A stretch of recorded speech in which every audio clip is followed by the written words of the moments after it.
Hawthorn Ridge Redoubt was a German frontline fortification west of the village of Beaumont Hamel on the Somme. It was demolished by a British mine detonation at 7:20 a.m. on the 1st of July 1916, the first day on the Somme. Since the end of the Battle of Albert in 1914, the Germans had been fortifying the original defensive lines which had formed when static warfare began. The defenses were elaborated several times before the Battle of the Somme as French and then British attacks on the Western Front became more formidable. During the Second Battle of Hawthorne in early 1915, a supporting attack was conducted by the French 11th Corps from Beaumont to Since, which advanced the front line on a 1-mile front and left a German salient, the Heidenkopf, north of the Hawthorn Ridge Redoubt. Mine warfare had begun on the Somme front soon after September 1914 and was continued by the British when they took over the area in mid-1915. British troops continued the mine warfare begun in 1914 and an attack was made on the area by the 29th Division of 8th Corps on the 1st of July, the beginning of the Battle of Albert. The attack failed, despite the detonation of a huge mine under the redoubt, which was blamed on the Corps commander, Lieutenant General a.m.on to Weston, who ordered the mine to be sprung 10 minutes before 0 hour.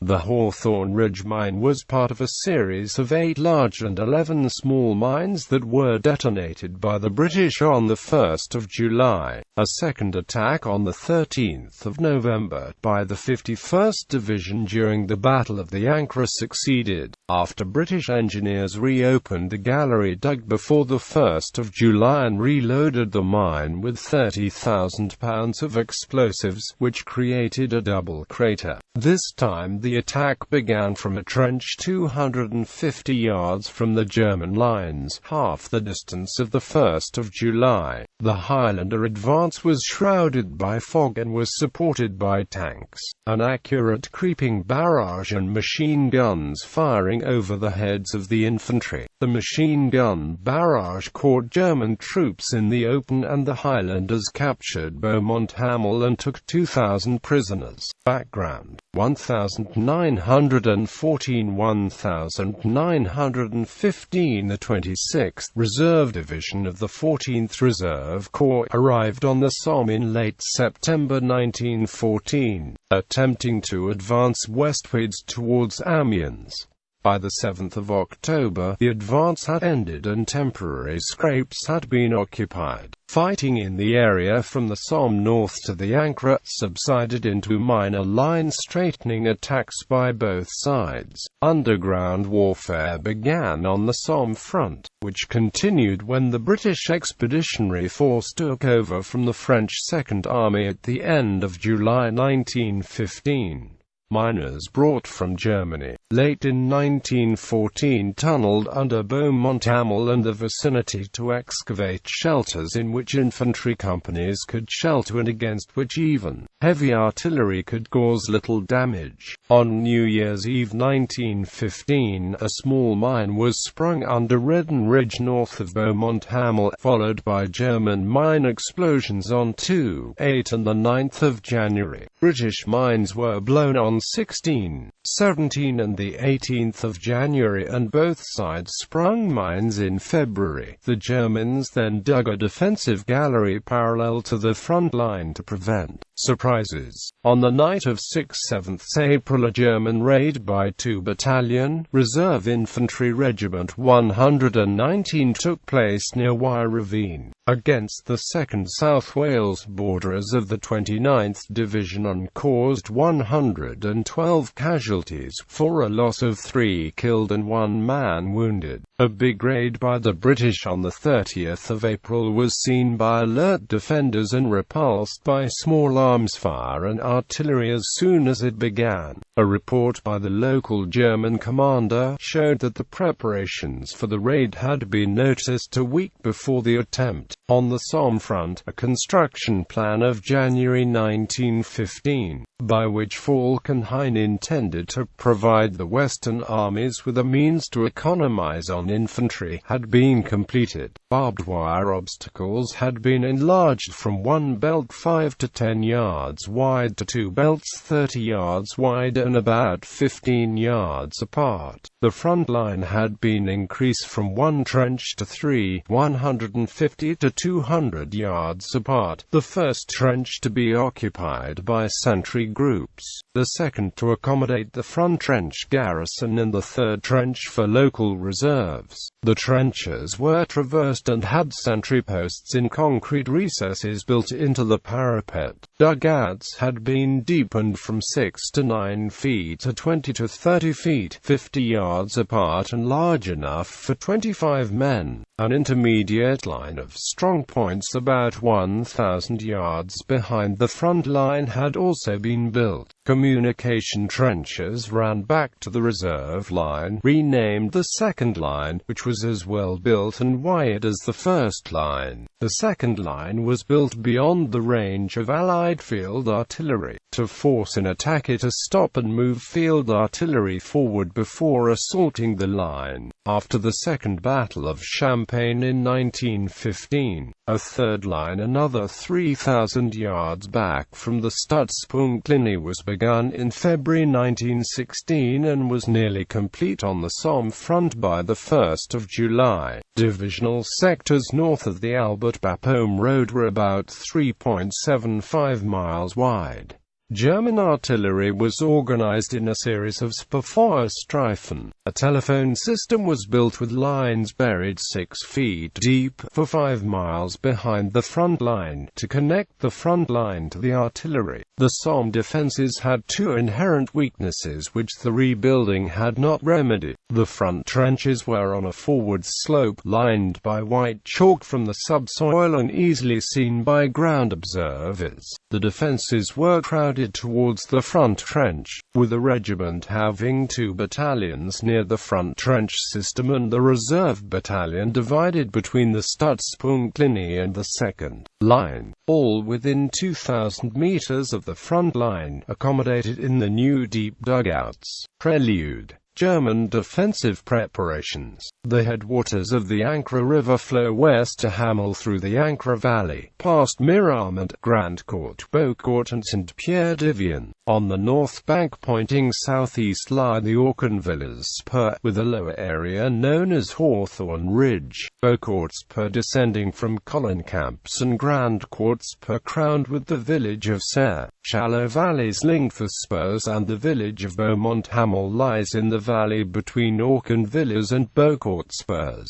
A branch in the valley known as Y Ravine lies on the side of Hawthorn Ridge. In 1916, the front of 8th Corps lay opposite the line from Beaucourt to Serre, facing the series of ridges and valleys. Beyond the German positions to the east, the German front line ran along the eastern slope of Auchenvillers-Spur, round the west end of Y Ravine to Hawthorn Ridge, across the valley of Beaumont Hamel to the part of Beaucourt-Spur known as Redon Ridge, to the top of the Beaucourt Valley to Serre. An intermediate line known to the British as Munich Trench began at Beaucourt Redoubt and ran north to Serre. The second position ran from Headcourt to Pouillard, and the third position was 3 miles further back. No Man's Land was about 500 yards wide from the Ancre northwards and narrowed to about 200 yards beyond the redoubt on Hawthorn Ridge. The ground was flat and unobstructed, except for a sunken road from the Auchenvillers-Beaumont Hamel Road and a low bank near the German front trench. The German front had several shallow salients, flanks, a bastion at the west end of Y Ravine and cover in the valleys to the east. Beaumont Hamel had been fortified and commanded the valley which the 8th Corps divisions were to cross at 0 hour. Beaucourt Ridge further back gave a commanding view to German artillery observers, who could see the gun flashes of British field artillery. Despite the guns being dug in, British observers could not see beyond the German support trenches, and the convex slope on the British side of no man's land made it difficult for heavy artillery to hit the front position, parts of which was untouched by the preliminary bombardment. As signs of an Allied offensive increased during 1916, the lessons of the Second Battle of Artois and French attacks in 1915 were incorporated into the defenses of the Somme front. Observation posts were built in each defense sector, more barbed wire was laid, and more Moritz telephone interception stations were installed. At the same time that more emphasis was laid on German telephone security. In early March and from 15 to 19 May, the chief engineer of the Second Army inspected the first position in the area of the 26th Reserve Division, only in the area of a.m.on at Beaumont Hamel and the trenches to the west around Hawthorn Ridge Redoubt. Were there enough shell-proof concrete posts? German infantry made a great effort to gather intelligence, patrol and raid the British lines to snatch prisoners. The British became more experienced in responding to local attacks and began to use the same tactics.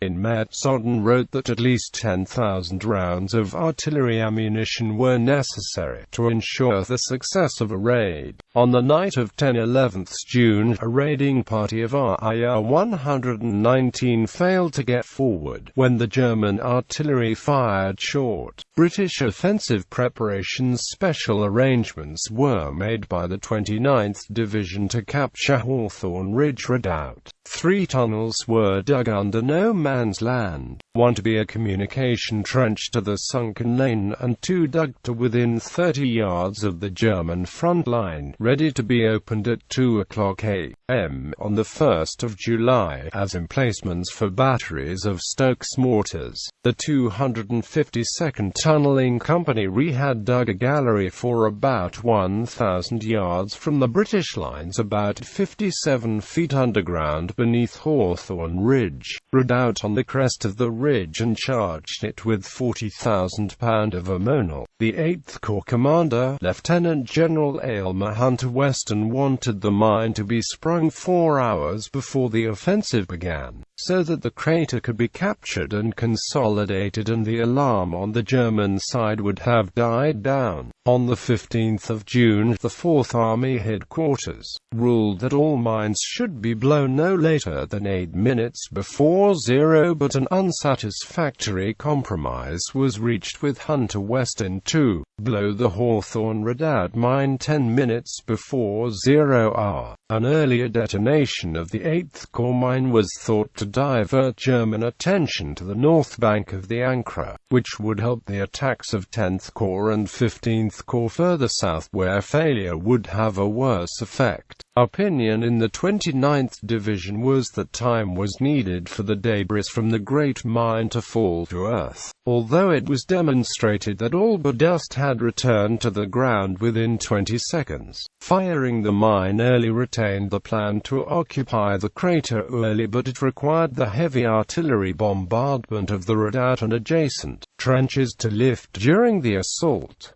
All of the 8th Corps heavy artillery was ordered to lift at 7:20 a.m. and the field artillery to lift at 7:25 a.m. A light shrapnel barrage fired by the divisional field artillery was to continue on the front trench until 0 hour, but in the 29th Division sector, half of the guns were to lift 3 minutes early. British plan of attack. The 29th and 4th Divisions were to advance east across the valley of Beaumont Hamel to intermediate line on Beaucourt-Spa, and then advance to the second position in 3.5 hours. British artillery fire would lift off the German front trench at 0 hour, and the field artillery was to move eastwards in 6 lifts off the first objective 15 to 20 minutes after 0, and then lift in succession after about 20 minutes on each of the further objectives, the heavy artillery lifting 5 minutes earlier each time. The divisional field artillery was to lift for 100 yards as each infantry advance began and then move east at 50 yards per minute. Each division was to reserve two 18-pounder batteries ready to advance at short notice, and visual signaling, runners, flares, signals to contact patrol aircraft, wide-angle signaling lamps were provided. Bombers carried flags to mark the frontline battle. The 1st of July, a witness to the detonation of the Hawthorn Ridge mine was British cinematographer Geoffrey Mellons, who was filming the 29th Division attack. He had his camera set up about 0.5 miles away, trained on the ridge and waiting for the explosion at 7:20 a.m. The ground where I stood gave a mighty convulsion. It rocked and swayed. I gripped hold of my tripod to steady myself. Then, for all the world like a gigantic sponge, the earth rose high in the air to the height of hundreds of feet. Higher and higher it rose, and with a horrible grinding roar the earth settles back upon itself, leaving in its place a mountain of smoke. As soon as the mine blew, the bombardment on the German front line by heavy artillery lifted and Stokes mortars, which had been placed in advanced sights, along with 4 more in a sunken lane in no man's land, began a hurricane bombardment on the front trench. The regimental history of a.m.on recorded that there was a terrific explosion which for the moment completely drowned out the thunder of the artillery. A great cloud of smoke rose up from the trenches of No. 9 Company, followed by a tremendous shower of stones. The ground all round was white with the debris of chalk as if it had been snowing, and a gigantic crater, over 50 yards in diameter and some 60 feet deep, gaped like an open wound in the side of the hill, and that the detonation was the signal for the German infantry to stand to at the shelter entrances. 2 platoons of the 2nd Battalion, Royal Fusiliers with 4 machine guns and 4 Stokes mortars, rushed the crater. As the British troops reached the near lip, they were engaged by small arms fire from the far lip and the flanks. At least 3 groupmen of the 1st Platoon and the members of the 2nd Platoon on the left side of the platoon area had been killed in the mine explosion. The entrances to the 3rd Platoon and some of the 2nd Platoon and to stand caved in, and only 2 groupmen escaped. The rest of the 9th Company in Stollen survived, but the entrances were blocked and the troops inside were not rescued until after the British attack. The detonation was swiftly followed by a German counter-barrage, and in the next few minutes German machine guns opened fire all along the front. The British divisions forming up in no man's land to reach the jumping-off position 100 yards short of the German front line were caught in the machine gun fire and suffered many losses. German troops occupied the far lip of the crater at the Hawthorn Ridge Redoubt, turned the machine guns and trench mortars to the right and left flanks and fired into the British troops as they tried to advance. The attack on the redoubt and the rest of the 8th Corps front collapsed and was a costly failure. By 8:30 a.m., the only ground held by the 29th Division was the western lip of the crater. A German counter-attack by 2 platoons bombed from shell hole to shell hole towards the crater, forcing the survivors to retire to the British front line. A.m.on suffered 292 casualties, most in the mine explosion beneath the redoubt. Casualties in the 86th Brigade were 1,969, of whom 613 were killed and 81 were reported missing. The 13th of November, 2 brigades of the 51st Division attacked the first objective at Station Road and Beaumont Hamel, then the final objective at Frankfurt Trench, with 3 battalions, the 4th providing carrying parties. 6 minutes before 0, the leading battalion of the Right Brigade moved beyond the British wire and advanced. When the new 30,000-pound mine at Hawthorne Crater was blown, the Scottish Scottish troops moved past the east end of Wye Ravine and reached the first objective at 6:45 a.m. with a stray party from the 63rd Division. The battalion pushed on and then withdrew slightly to Station Road. On the left, fire from Wye Ravine held up the advance, and at 7:00 a.m., another battalion reinforced the attack. Troops skirted the ravine to the north, and early in the afternoon a battalion from the reserve brigade attacked Beaumont Hamel from the south, joined by troops in the vicinity. The left brigade was held up by uncut wire south of Hawthorne Crater and by massed machine gun fire north of the Auchan Villas Beaumont Hamel Road. 2 tanks were sent up, one bogging between the German front and support lines and the other north of the village. Consolidation began and 3 battalions were withdrawn to the German reserve line and reinforced at 9:00 p.m., while 1 battalion formed a defensive flank to the south, as the positions reached by the 63rd Division on the right were unknown. Aftermath analysis: the detonation of the Hawthorn Ridge mine, 10 minutes before the general attack commenced, was not considered to be the main cause of the lack of surprise on the 1st of July. Lanes had been cut through the British wire and bridges laid over rear trenches several days earlier, and a bombardment had been fired at 5:00 a.m. each morning for a week. 0 day was not known to the Germans, but the imminence of the expected attack was made evident by the springing of the mine. The lifting of the heavy artillery bombardment made it safe for the Germans to emerge and occupy the front defenses. Despite the surface destruction caused by the preliminary bombardment and the cutting of much of the wire, the Hawthorn Ridge sector was not attacked again until the 13th of November, during the Battle of the Ancre. For this attack another mine was laid beneath Hawthorn Ridge, this time containing 30,000 pounds of explosives, and Hawthorn Ridge as well as Beaumont Hamel were captured. The 51st Division had attacked from 250 yards,